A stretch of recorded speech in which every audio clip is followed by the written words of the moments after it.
Listo, entonces, como generalidades, pues como ya se ha dado la primera charla de este workshop, entonces tenemos que hay varios segmentos medulares, ¿listo? Medulares y vertebrales. Entonces, como generalidad, tenemos un núcleo pulposo y un anillo fibroso, ¿listo? Y tenemos el canal medular, la médula. Todo el núcleo pulposo tiene que ser algo gelatinoso, pero hay pacientes, como en este caso, que se vuelve más calcificado.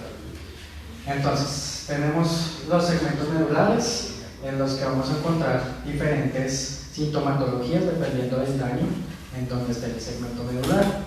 ¿Listo? Entonces, pues eso ya lo hablamos esta mañana.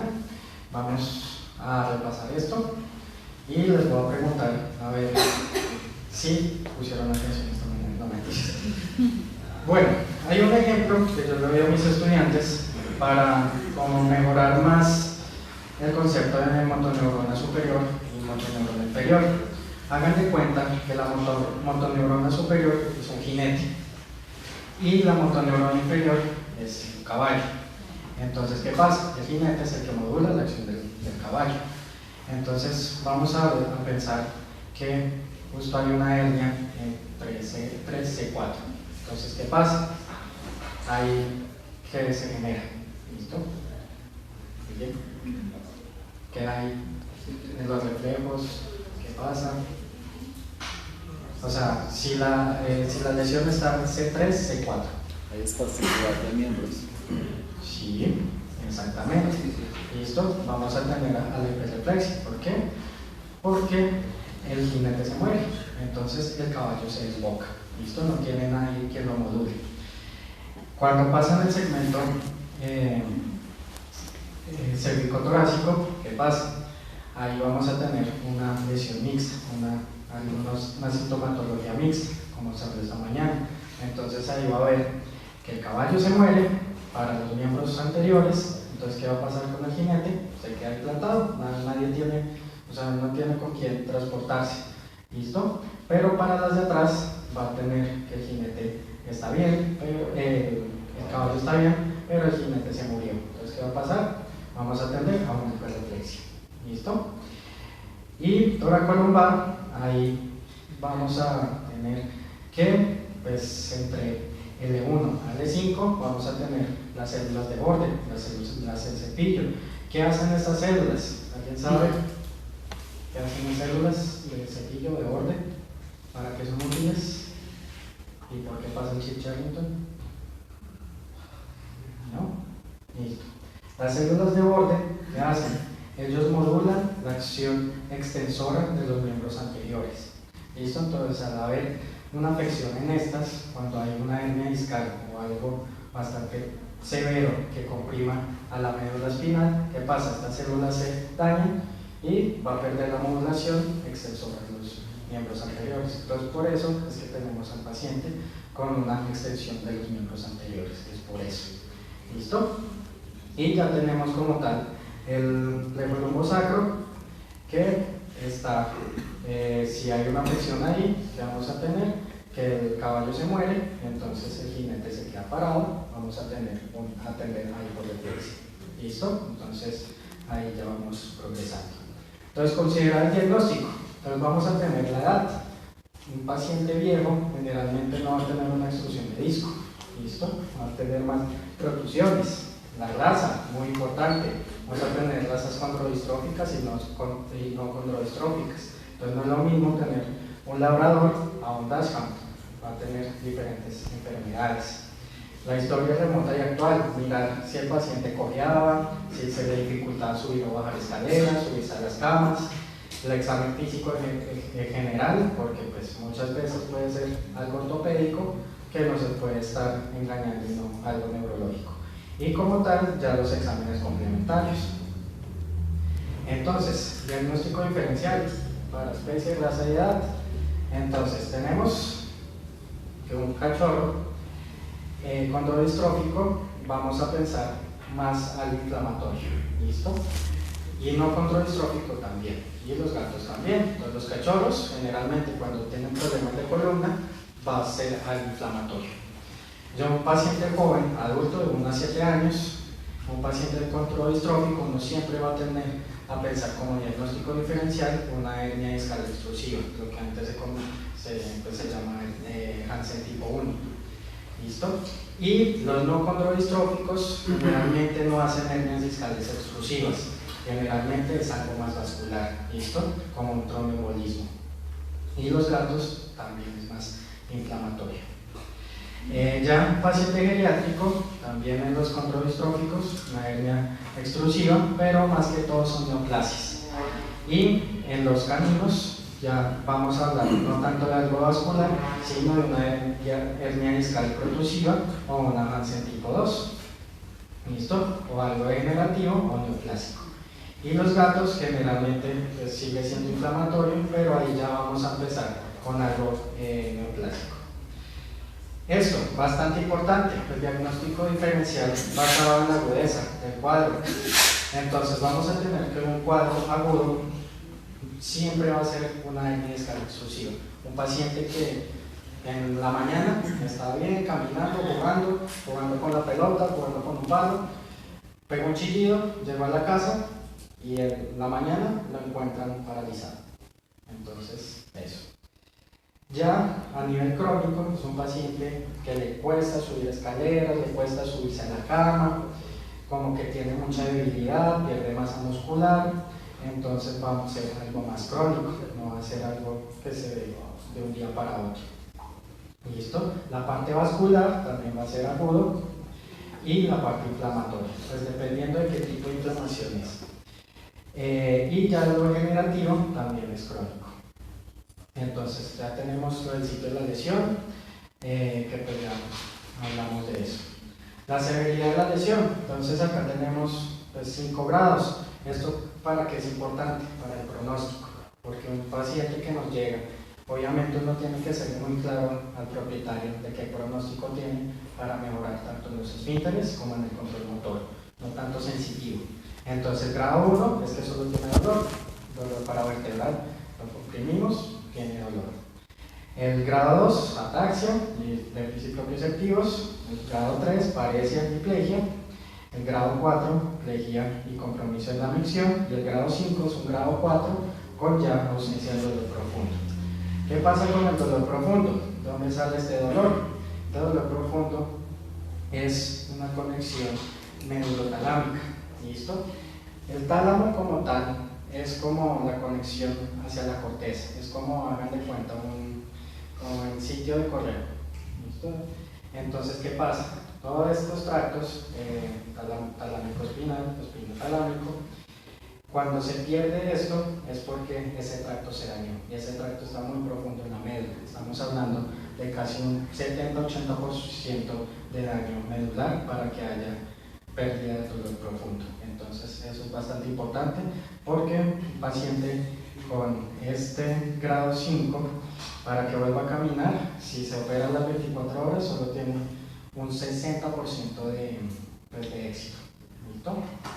Y pues, se deja pasar, realmente eso es en países que tienen toda la mano, tienen una resonancia, un tomógrafo y pueden llegar al paciente, hace 2 horas se quedó pléjico y ya a las 4 horas lo están operando y eso es un 60%.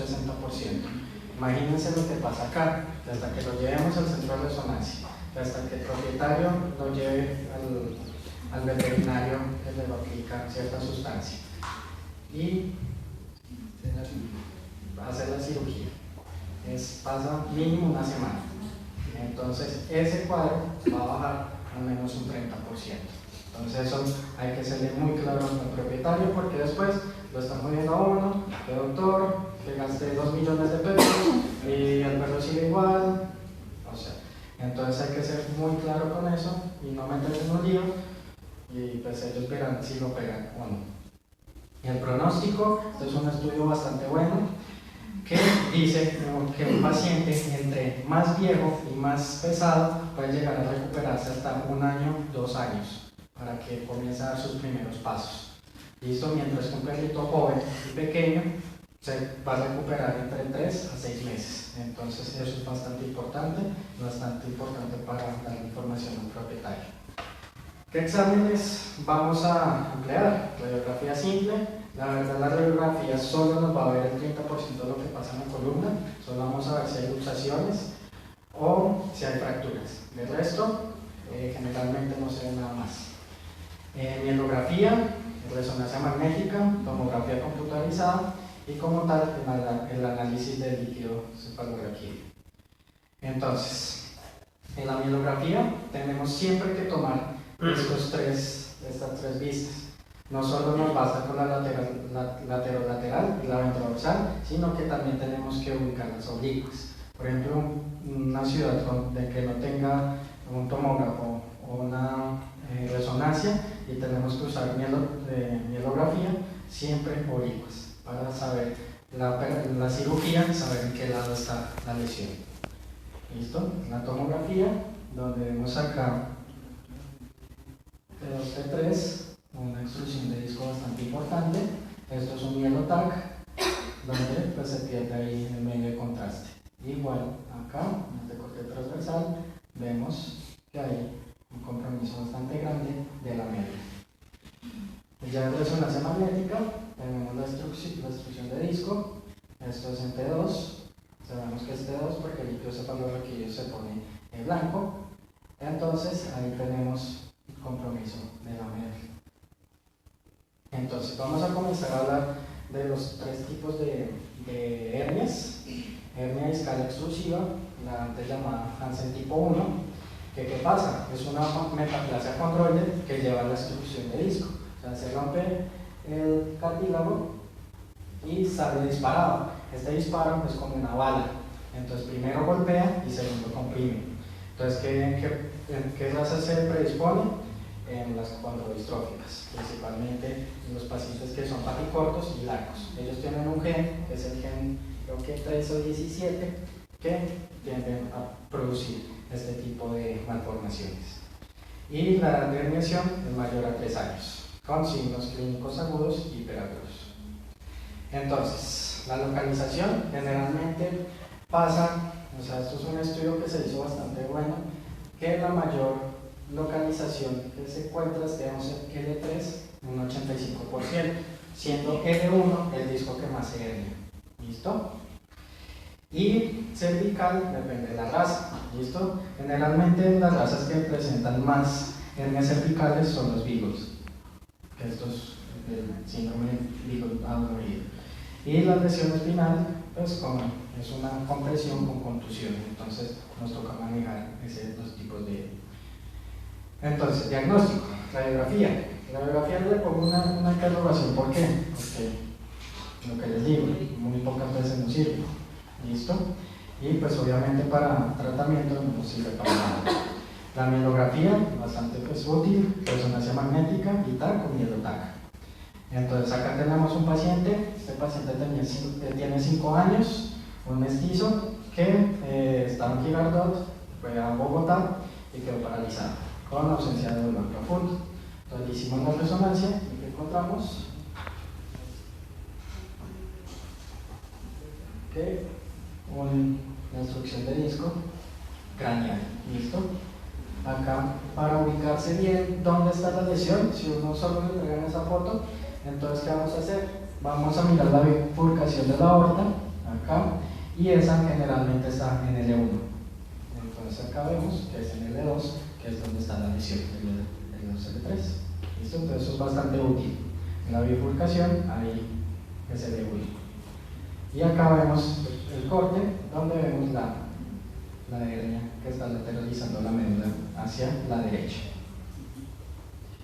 Otro mielotac, más la cervical, y vemos que pues hay una disminución del espacio y acá esta estructura que se salió el disco y acá vemos bien el disco pues afectando la médula. ¿Qué pasa? En la médula espinal cervical, generalmente para que queden paralizados, para que queden tetrapléjicos, tiene que ser bastante grande la lesión. ¿Por qué? Porque el canal medular es mucho más amplio. Entonces, generalmente siempre produce más dolor que algún déficit de motor. Tratamiento. Y acá vemos punto álgido. Entonces vamos a tener conservador y quirúrgico, el criterio, obviamente la severidad de la lesión, el sitio de la lesión y el tiempo de curso. Obviamente no se va a tratar igual un paciente que quedó clínico hace 2 horas o un paciente que quedó hace 15 días. ¿Listo? Entonces hay que mirar esa parte. Y acá tenemos cómo se podría manejar. Una pregunta para ustedes: ¿quién usa corticoide para el trauma medular agudo? Que sea verdad.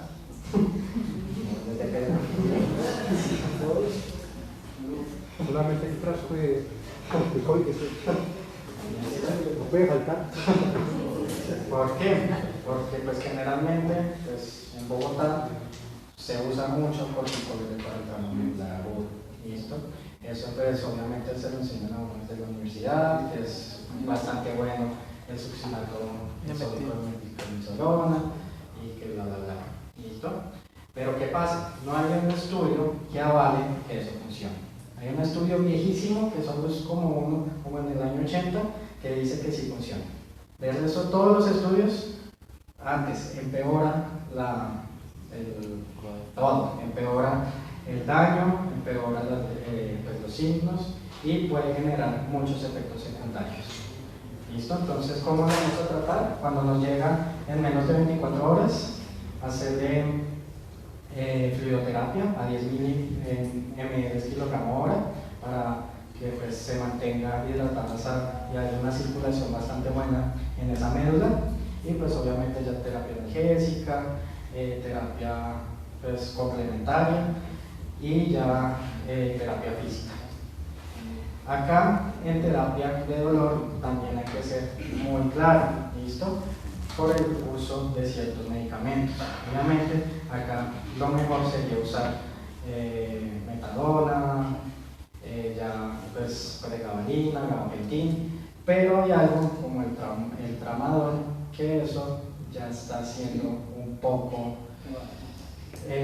como que sí funciona, como que no. ¿Listo? Y hay un estudio bastante bueno que dice que el tramadol se convierte en 2 metabolitos cuando se metaboliza en hígado. Uno es analgésico y el otro no, siendo el segundo, el que no es analgésico, más sensible a los receptores. Entonces muchas veces uno le está dando un tramadol diciendo le estoy dando algo para el dolor y simplemente no está funcionando. Entonces en ciertos países, en Estados Unidos, en Canadá y muchas partes de Europa ya no se usa tramadol. Esto se usa parches de fentanilo, se usa metadona, se usa otras dosaines, pero tramadol ya pues para la parte de columna cervical y pues obviamente todo eso complementándose con la terapia física. Entonces el uso de corticoide, lo que les decía, no hay ningún estudio que evidencie el beneficio de su uso, más si reportan efectos secundarios severos. ¿Por qué no se usa el corticoide? ¿Por qué fisiológicamente no se debería usar? Porque ¿qué pasa? El corticoide genera aumento del lactato. ¿Listo? Por la gluconeogénesis genera todo el aumento del lactato ahí, en el daño. Y ahí, cuando hay presencia de daño, ya se está generando el lactato. Entonces, al aumentar el lactato, se está destrozando más la médula. Entonces, hay que tener mucho cuidado con eso. Pues acá los tipos de cirugía, pues siempre es bueno penetrar el disco, tanto el craneal y el posterior a la lesión, para que no se vuelva a herniar. ¿Listo? Y que si se hernia, no haga ningún daño. Bueno, ya vamos a ver la hernia discal protrusiva, Hansen tipo 2, que ya es una metaplasia fibroide que obstruye un poco el disco. Entonces vemos que sale una pequeña estetica y vamos a hacer una compresión leve de la médula, produciendo más dolor e incomodidad. Listo, pues, la mayoría de lesiones suceden a los 7 años y los signos clínicos son crónicos y progresivos. Entonces igual, el diagnóstico, rayos X, mielografía y resonancia magnética. Entonces acá vemos la misma lesión que habíamos visto anteriormente con la hernia extrusiva, pero acá vemos también estos discos protruidos. Listo, ya casi se extruye. Listo, pero también hay varias protrusiones de discos. Este perro tiene la columna hecha Listo, entonces el tratamiento, el conservador, ya ahí sí vamos a pensar en usar corticoides, listo, para bajar esa inflamación severa, esa inflamación crónica, pero siempre a una dosis bajita. Esa dosis que se usa, por ejemplo, del succinato de 30 miligramos por kilogramo es bastante grande. Entonces yo, por ejemplo, pacientes con hernia discal protusivo manejo con una dosis más o menos de 0.2 cada 24 horas por 21 días y funciona bastante bien. Y ya quirúrgico, pues las corpectomías o la laminectomía. Acá esta imagen es un paciente pues es una imagen bastante bonita, pues no para el paciente, pero sí para verla. ¿Qué pasa? Este paciente, ¿alguien puede decir qué está pasando ahí en esas vértebras, en ese disco? ¿Qué hay ahí? O sea, vean un cuerpo vertebral normal o un disco normal. ¿Y acá qué pasa? ¿Cómo se llama esa lesión? Primero que todo.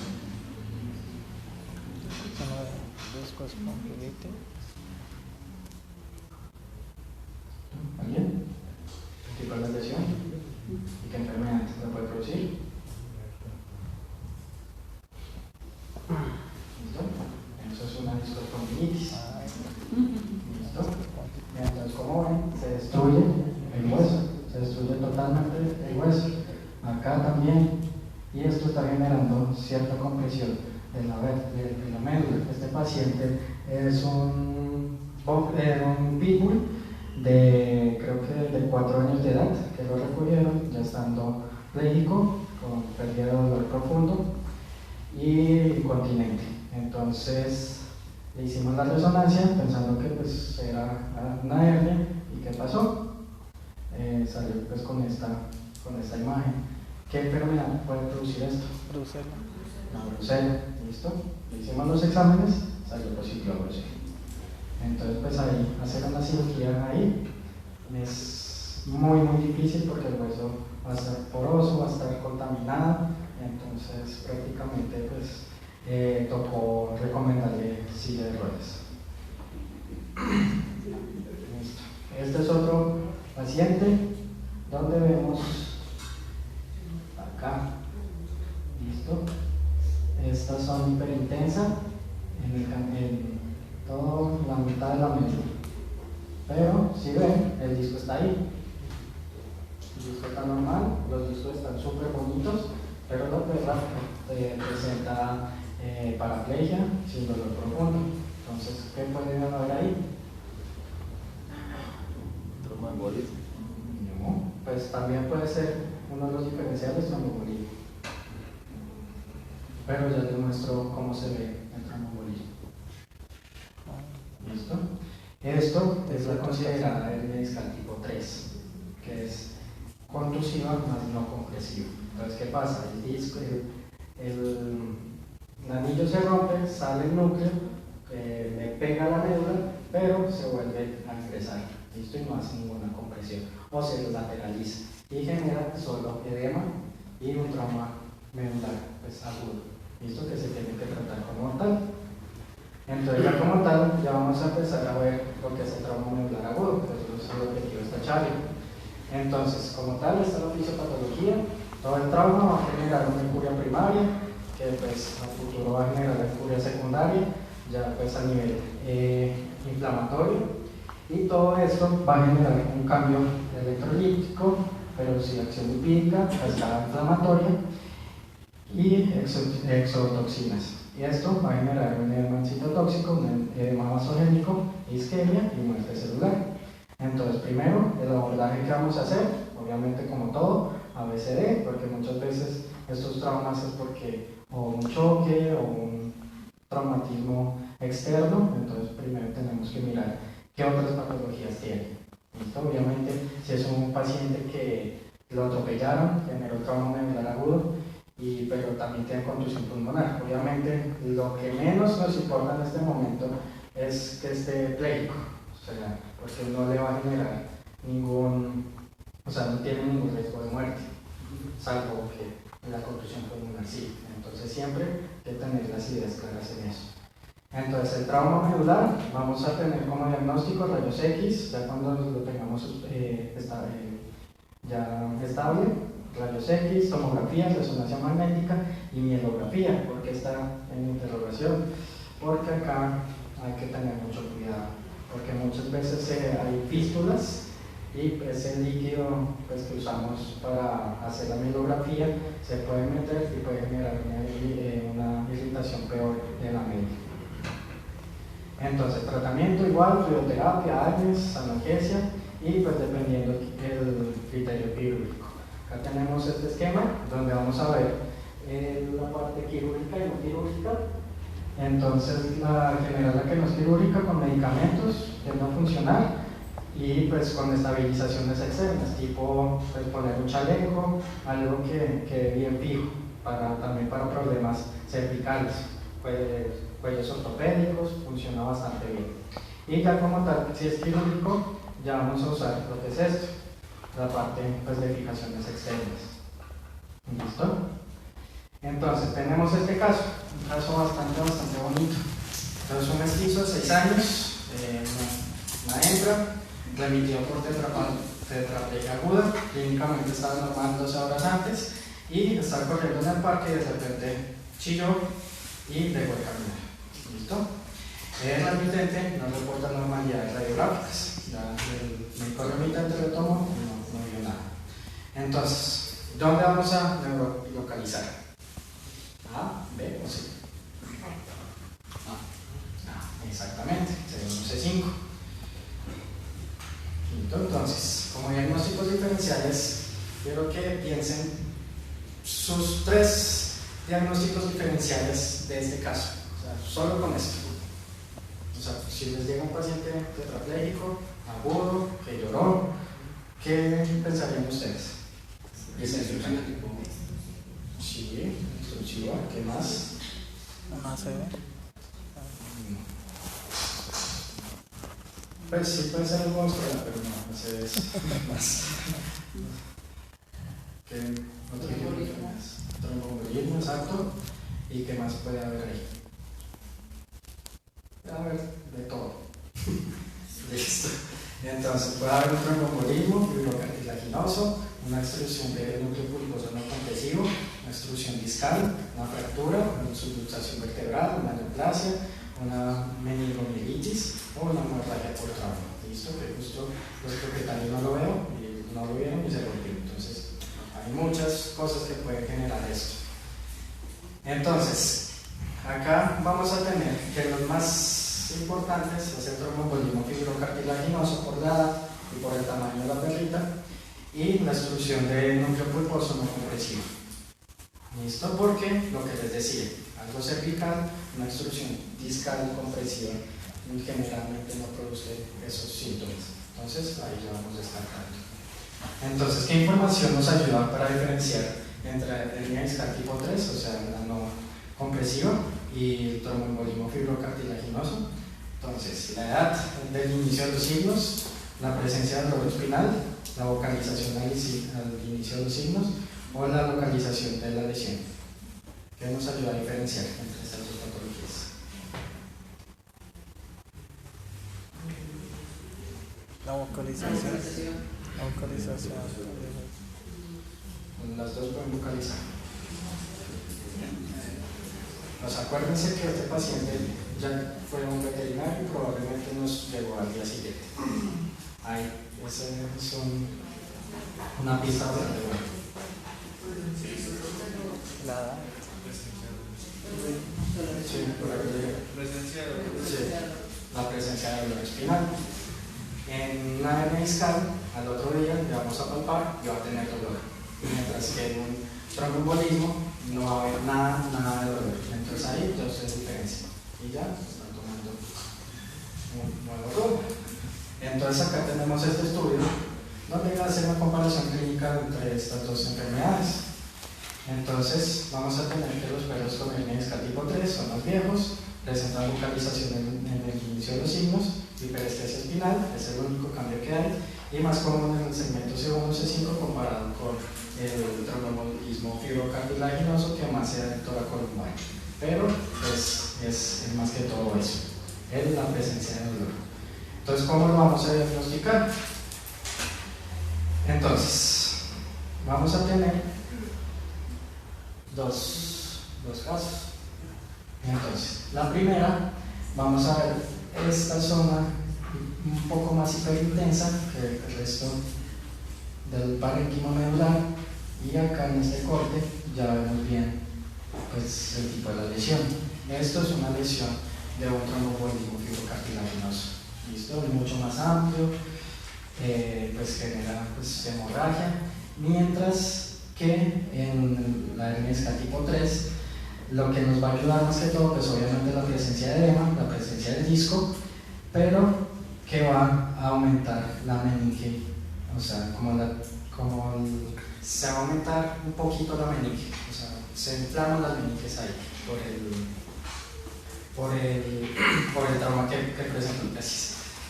¿Listo? Entonces, ¿cuál de los siguientes hallazgos en resonancia magnética nos ayudan a diferenciar la hernia discal tipo 3 y el tromboembolismo fibrocartilaginoso?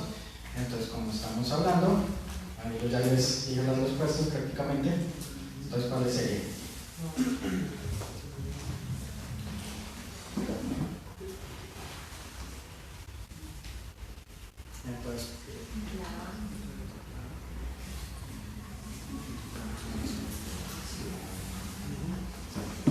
Entonces, la A, que ya se les había dicho. La C. ¿Quién dijo la A? Muy bien. Listo, entonces, acá en este estudio, que ya compara también en resonancia magnética. O sea, es todo un estudio que hicieron sobre estas dos enfermedades, porque son enfermedades que pasan desapercibidas. Entonces, vamos a tener un realce meningio, postcontrastante 1 y patrón longitudinal intramedular hiperintensión T2. Están asociadas más a hernia discal tipo 3 y la longitud mayor y hipertensiva intramedular T2 es en tromboembolismo fibrocartilaginoso. Entonces hay que comparar estas dos, obviamente el realce meningio y pues que este es mucho más amplio, toda esta hiperintensidad en T2. Entonces, ya seguimos con las imágenes. Entonces, ¿cuál es cuál? Acá tenemos dos. Mírenles, este que es, sí, mostrándoles solo estas imágenes. Las cuatro imágenes es de la misma enfermedad, con la que ya hablamos.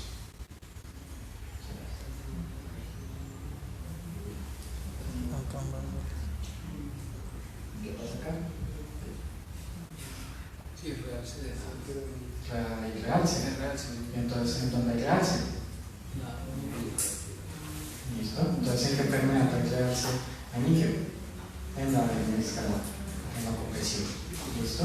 Es bastante, o sea, acuérdense que siempre este tipo de hernia siempre se va a lateralizar. Por eso es que no produce nada de compresión. ¿Listo? Entonces, siempre. Y ya en esta imagen, si vemos un tromboembolismo fibrocartilaginoso, si ven el tamaño, o sea, la hipertensidad longitudinal en T2 es bastante amplia, igual acá es bastante amplia, y las meninges están normales. ¿Listo? No hay nada, ningún compromiso meningio. Entonces eso, pues tenemos que tener claro con eso. Entonces, ¿cuál de los siguientes estamentos sobre extrusión de disco intramedular es incorrecta? Ya estamos viendo otra enfermedad que es totalmente aparte de todas estas hernias discal cáncer tipo 1, tipo 2. Esto es totalmente nuevo, por así decirlo. Es una extrusión de disco intramedular.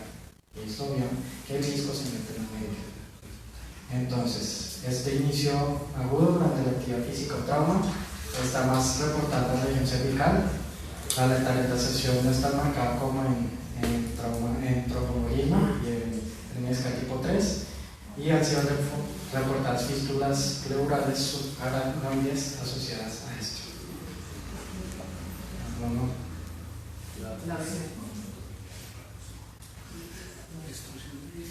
Es la misma. ¿Listo? Generalmente pasa una sectora columbar. Entonces, ¿cuál es el diagnóstico diferencial más probable de ese paciente? Del paciente que estamos viendo. A ver, ¿listo? Entonces, ¿qué prueba diagnosticaría? Ya le hicieron las radiografías, obviamente pegamos a separar clínicos y pues resonancia. Entonces, rayos X, todo está dentro de los parámetros normales, no hay ninguna alteración. Esta quedó un poquito pues, torcida, pero pues no hay ningún hallazgo. ¿Y qué vemos acá? En la resonancia magnética. ¿Qué vemos acá en esta médula? Una destrucción bastante severa, una destrucción de disco intramedular. O sea, el disco se mete ahí, o sea, el núcleo pulposo se mete ahí y genera todo el daño. Acá lo vemos en T2, este es el fleil, entonces vemos ahí todo el daño. Y acá en T2, pero ya es vital, miren eso. O sea, un daño severo. Ahí no hay nada que hacer con cirugía, no hay prácticamente ningún tratamiento. ¿Listo? Porque ahí no se puede operar nada. O sea, simplemente el núcleo se comienza a absorber. Pero pues simplemente es del tiempo y mucha paciencia. Pero es bastante raro ver esto y muchas veces de pronto hasta uno pasa desapercibido este tipo de enfermedades. Entonces, ¿cuál es el diagnóstico definitivo? Tenemos, a ver, ¿listo? Una obstrucción de disco intramedular con hemorragia. Entonces, acá, toda esta charla, este estudio fue bastante bueno de la doctora Luisa Dellicio, bastante buena esa doctora, y ella hizo todo este review, que es donde sale